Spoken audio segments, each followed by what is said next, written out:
Assalamualaikum warahmatullahi wabarakatuh. Perkenalkan, nama saya Alvina Taski Amalia. Bersama tiga rekan saya, yaitu Fitri Rahmawati, Salsabila Irwanda Rahmadani, dan Reka Taufikul Hakim. Di sini, kami akan mempresentasikan tugas perkembangan peserta didik tentang perkembangan kognitif dan problematikanya. Sebelum membahas materi, sebaiknya kita mengenal dulu apa itu arti perkembangan kognitif. Perkembangan kognitif sendiri adalah tahapan-tahapan perubahan yang terjadi dalam rentang kehidupan manusia untuk memahami, mengolah informasi, memecahkan masalah, dan mengetahui sesuatu. Jean Piaget adalah salah satu tokoh yang meneliti tentang perkembangan kognitif dan mengemukakan tahapan-tahapan perkembangan kognitif. Tahapan-tahapan tersebut adalah tahap sensori motorik dari usia 0 sampai 2 tahun, tahap preoperasional dari usia 2 sampai 7 tahun, tahap operasional konkret dari usia 7 sampai 11 tahun, dan tahap operasional formal dari usia 11 sampai 15 tahun. Dalam memahami dunia secara aktif, anak menggunakan skema asimilasi, akomodasi, organisasi, dan ekuilibrasi. Pengetahuan anak terbentuk secara berangsur sejalan dengan pengalaman tentang informasi-informasi yang ditemui.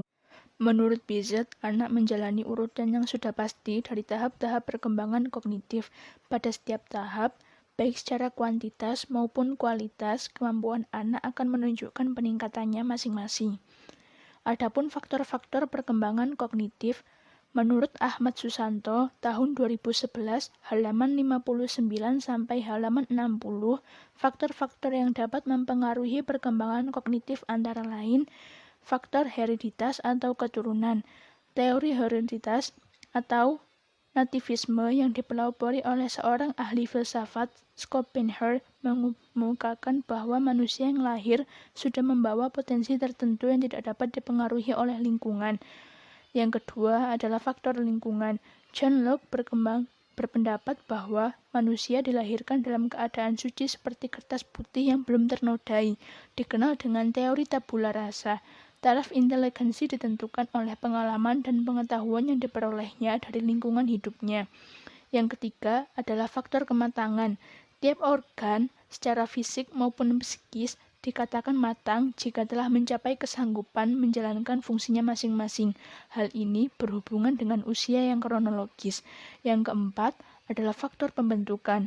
Pembentukan adalah segala keadaan di luar diri seseorang yang mempengaruhi perkembangan inteligensi. Ada dua pembentukan, yaitu pembentukan sengaja melalui sekolah formal dan pembentukan secara tidak sengaja melalui pengaruh alam sekitar. Yang kelima, faktor minat dan bakat. Minat mengarahkan perbuatan kepada tujuan dan merupakan dorongan untuk berbuat lebih giat dan lebih baik. Bakat seseorang akan mempengaruhi tingkat kecerdasannya. Seseorang yang memiliki bakat tertentu akan semakin mudah dan cepat mempelajarinya. Yang terakhir adalah faktor kebebasan. Keleluasaan manusia untuk berpikir divergen atau secara menyebar, yang berarti manusia dapat memilih metode tertentu dalam memecahkan masalah dan bebas memilih masalah sesuai kebutuhan.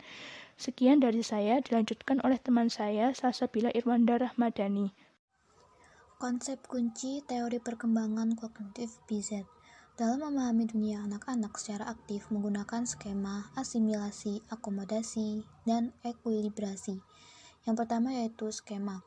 Balita akan mengeksplorasi lingkungannya dan menjadikannya dasar bagi pengetahuan tentang dunia yang akan dia peroleh kemudian, serta akan berubah menjadi kemampuan-kemampuan yang lebih maju dan rumit. Kemampuan ini disebut dengan skema. Yang kedua adalah asimilasi. Seorang anak tahu bagaimana cara memegang mainannya dan membawa mainan itu ke mulutnya. Dia dengan mudah membawakan skema ini. Lalu ketika dia bertemu dengan benda lain, misalnya jam tangan ayahnya, dia dengan mudah dapat menerapkan skema ambil dan bawa ke mulut terhadap benda lain tersebut. Peristiwa ini disebut dengan asimilasi, yaitu pengasimilasian objek baru kepada skema lain. Yang ketiga yaitu akomodasi. Ketika anak tadi bertemu lagi dengan benda lain, misalnya sebuah bola, dia tetap akan menerapkan skema ambil dan bawa ke mulut. Tentu skema ini tidak akan berlangsung dengan baik karena bendanya sudah jauh berbeda. Oleh karena itu, skema pun harus menyesuaikan diri dengan objek yang baru. Peristiwa ini disebut dengan akomodasi, yaitu pengakomodasian skema lama terhadap objek baru. Yang keempat yaitu ekuilibrasi. Asimilasi dan akomodasi adalah dua bentuk adaptasi, istilah yang kita sebut dengan pembelajaran. Cara kerja asimilasi dan akomodasi bertugas menyeimbangkan struktur pikiran dengan lingkungan, menciptakan porsi yang sama di antara keduanya. Jika keseimbangan ini terjadi, maka tercapailah pada suatu keadaan ideal atau equilibrium.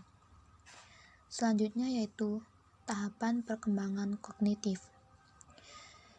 Piaget menyebutkan bahwa perkembangan kognitif anak terdiri dari 4 tahap, yaitu tahap sensori motorik, yaitu usia 0-2 tahun, tahap praoperasional, yaitu usia 2-7 tahun, tahap operasional konkret, usia 7-11 tahun, dan tahap operasional formal, yaitu usia 11-15 tahun.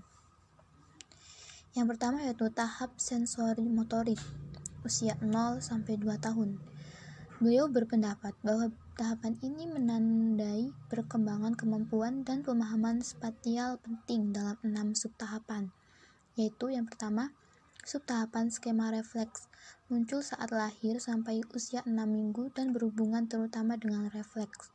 Yang kedua, subtahapan fase reaksi sirkular primer, dari usia 6 minggu sampai 4 bulan dan berhubungan terutama dengan munculnya kebiasaan-kebiasaan.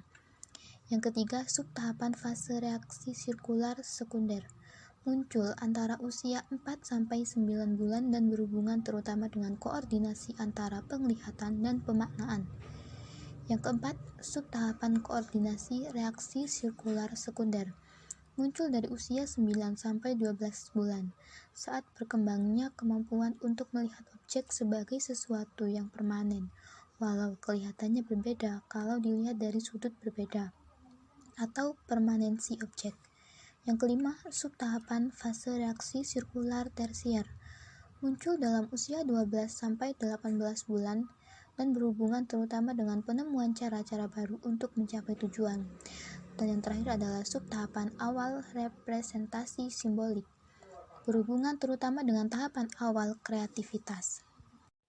Selanjutnya yaitu tahap praoperasional pada usia 2-7 tahun.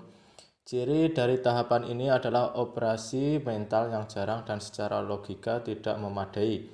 Dalam tahapan ini, anak belajar menggunakan dan mempresentasikan objek dengan gambaran dan kata-kata. Pemikirannya masih bersifat egosentris, yang artinya anak kesulitan untuk melihat dari sudut pandang orang lain.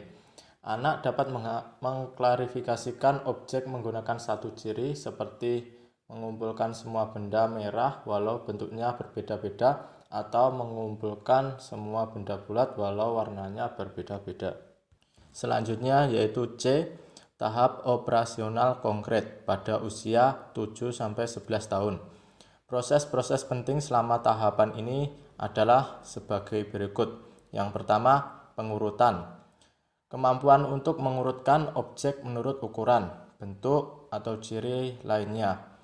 Contohnya, bila diberi benda berbeda ukuran, mereka dapat mengurutkannya dari benda yang paling besar ke paling kecil. Yang kedua yaitu klasifikasi, adalah kemampuan untuk memberi nama dan mengidentifikasi serangkaian benda menurut tampilannya, ukurannya, atau karakteristik lain, termasuk gagasan bahwa serangkaian benda-benda dapat menyertakan benda lainnya ke dalam rangkaian tersebut. Anak tidak lagi memiliki keterbatasan logika berupa animisme, anggapan bahwa semua benda hidup dan berperasaan. Yang ketiga yaitu decentering, adalah anak mulai mempertimbangkan beberapa aspek dari suatu permasalahan untuk bisa memecahkannya. Sebagai contoh, anak tidak akan lagi menganggap bahwa cangkir yang pendek tapi lebar memiliki isi lebih sedikit dibandingkan cangkir yang tinggi tapi ramping. Yang keempat, reversibility, yaitu anak mulai memahami bahwa jumlah atau benda-benda dapat diubah. kemudian kembali ke keadaan awal. Untuk itu, anak dapat dengan cepat menentukan bahwa 4 tambah 4 sama dengan 8. 8 dikurangi 4 akan sama dengan 4. Selanjutnya, nomor 5, konservasi, yaitu memahami bahwa kuantitas, panjang, atau jumlah benda-benda adalah tidak berhubungan dengan pengaturan atau tampilan dari objek atau benda-benda tersebut. Sebagai contoh, bila anak diberi cangkir yang seukurannya dan isinya sama banyak, maka akan tahu bila air dituangkan ke gelas lain yang ukurannya berbeda. Air di gelas itu akan tetap sama banyak dengan cangkir yang lain. Yang terakhir yaitu 6, menghilangkan sifat egosentrisme, yaitu kemampuan untuk melihat sesuatu dari sudut pandang orang lain, bahwa saat orang tersebut berpikiran dengan cara yang salah. Sebagai contoh, tunjukkan komik yang memperhatikan Siti menyimpan boneka di dalam kotak, lalu meninggalkan ruang, kemudian Ujang memindahkan boneka itu ke dalam laci. Setelah itu, baru Siti kembali ke ruangan. Tahap operasional vokal pada usia 11 tahun hingga dewasa. Karakteristik tahap ini adalah diperolehnya kemampuan untuk berpikir secara abstrak, menalar secara logis, dan mampu menarik kesimpulan dari informasi yang tersedia. Dalam tahapan ini, seseorang dapat memahami hal-hal seperti cinta, bukti logis, dan nilai. Ia tidak dapat melihat segala sesuatu hanya dalam bentuk hitam dan putih, namun ada gradasi abu-abu di antaranya. Dilihat dari faktor biologis, tahapan ini muncul saat pubertas atau saat terjadi berbagai perubahan besar lainnya. Menandai masuknya ke dunia dewasa secara fisiologis, kognitif, penalaran moral, perkembangan psikoseksual, dan perkembangan sosial. Beberapa orang tidak sepenuhnya mencapai perkembangan sampai tahap ini, sehingga ia tidak mempunyai keterampilan berpikir sebagai seorang dewasa dan tetap menggunakan penalaran dari tahap operasional konkret.